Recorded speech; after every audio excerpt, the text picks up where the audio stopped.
ينهمك عبد العزيز عمر وزملاؤه في وضع اللمسات الأخيرة لتجربة ابتكارهم الجديد، المنزل الذكي. هذا الابتكار عبارة عن تطبيق على الهاتف المحمول يمكن صاحبه من التحكم عن بعد في أجهزة التبريد والسخانات والكهرباء داخل المنازل.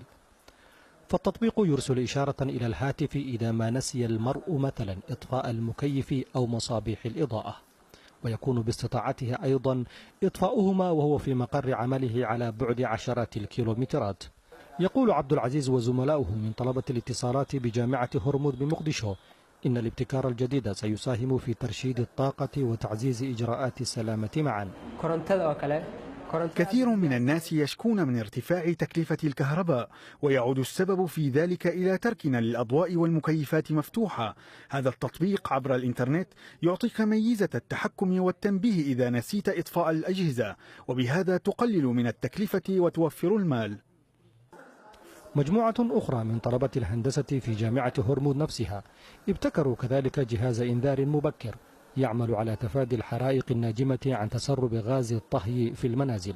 الجهاز مرتبط بالهاتف المحمول ويرسل رسالة إنذار نصية عن نسبة التسرب الزائدة، ويكون بإمكان الشخص تفادي اندلاع أي حريق واتخاذ الاحتياطات اللازمة.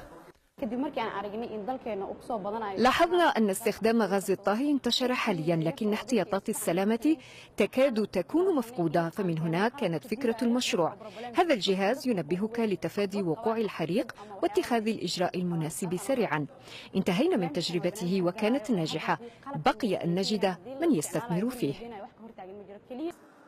التركيز على الجوانب التطبيقية في المواد العلمية فتح المجال واسعا أمام الطلاب للمنافسة على الإبداع والابتكار، وهو ما يراه كثيرون خطوة في الاتجاه الصحيح، غير أن تحويل هذه الابتكارات إلى واقع ملموس هو العقبة الرئيسية أمام تلك العقول المبدعة.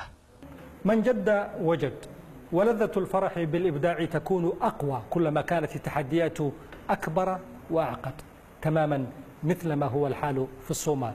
فهؤلاء أثبتوا أن الحرب مهما دمرت وخربت فهي لن تقتل الطموح والابتكار. جامع نور، الجزيرة، مقدشو.